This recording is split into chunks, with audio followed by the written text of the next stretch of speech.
এইবাৰ বগৰী আচাৰ বনালেনে বাৰু আহকচোন আমি তেতিয়াহ'লে যদি নাই বনোৱা বগৰী আচাৰ বনাওঁ। আৰু মই এয়া দেখিছেনে মানে বেছি পকা নহয়, অলপ আধা কেঁচা মানে বগৰী লৈ লৈছোঁ। তাৰপিছত বগৰীখিনি একদম টুকুৰ টুকুৰকৈ কাটি ল'লোঁ যিহেতু কেঁচা হয়। আৰু এতিয়া মই মানে শুকান কেৰাহী এখনত সৰিয়হ গৰম কৰিছোঁ। আৰু চব গুটিখিনি যিহেতু মই আগতে অলপ ভজা চব গুটিয়ে আছিলে সেইবাবে অলপ পিছত দিছোঁ। আৰু এইখিনি মই ধুনীয়াকৈ ভাজি ল'লোঁ। যেতিয়া সৰিয়হটো ফুটিব তেতিয়াই গম পাব যে হৈ গ'ল। আৰু বেছিকৈ ভাজিলেও কিন্তু সৰিয়হটো তিতা হৈ যাব, সেইবাবে চাব লাগিব সৰিয়হটো যাতে বেছিকৈ ভাজ নাখায়। আৰু এতিয়া মই বেলেগ মানে কেৰাহীখনত তেল দিছোঁ, মিঠাতেল। আৰু তেলখিনি অকণমান গৰম হওঁতেই তাত দিছোঁ পাঁচফোৰণ। আৰু এতিয়া মই এয়া কাটি লোৱা বগৰী আৰু জলকীয়া যিহেতু মোক কম আছিল সেইবাবে মই অলপ কমকৈ দিছোঁ। যদি আপোনালোকৰ আৰু বেছি লাগে তেতিয়া আৰু বেছিকৈ দিব পাৰে।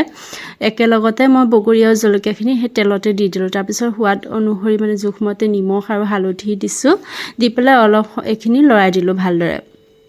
এইখিনি ভালদৰে লৰাৰ পিছতে কিন্তু বহুত বেছি জুইটো দিব নালাগে, চিমত ৰাখিলেই হ'ল।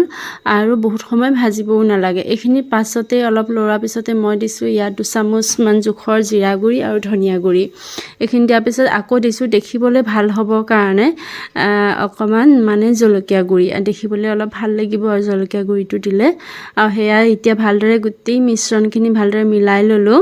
তাৰ পাছতে এই যে মই পিচি ৰাখিছিলোঁ সৰিয়হখিনি আৰু চব গুটিখিনি সেইখিনি দিছোঁ। এই চব গুটি আৰু সৰিয়হখিনি একেবাৰে বেছি মিহিও কৰা নাই, অকণমান মানে খহটা হৈ আছে। গতিকে এইখিনি মই দি দিলোঁ আৰু মোৰ এই আচাৰ ৰেডিয়ে হৈ গ'ল। এতিয়া এইখিনি আচাৰখিনি 2 দিন বা 3 দিন খুব ধুনীয়াকৈ ৰ'দত দিলে বটলত ভৰাই থ'লে আৰু আচাৰ ৰেডিয়ে হৈ গ'ল।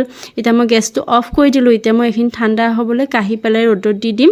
তাৰপাছত আৰু যদি ইচ্ছা কৰে ইয়াত অকণমান ভিনেগাৰ নহ'লে বা নেমুৰ ৰসো দিব পাৰে।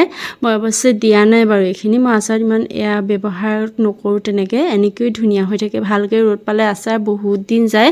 আৰু মাজে মাজে ৰদাই থাকিলে হৈ গ'ল আৰু।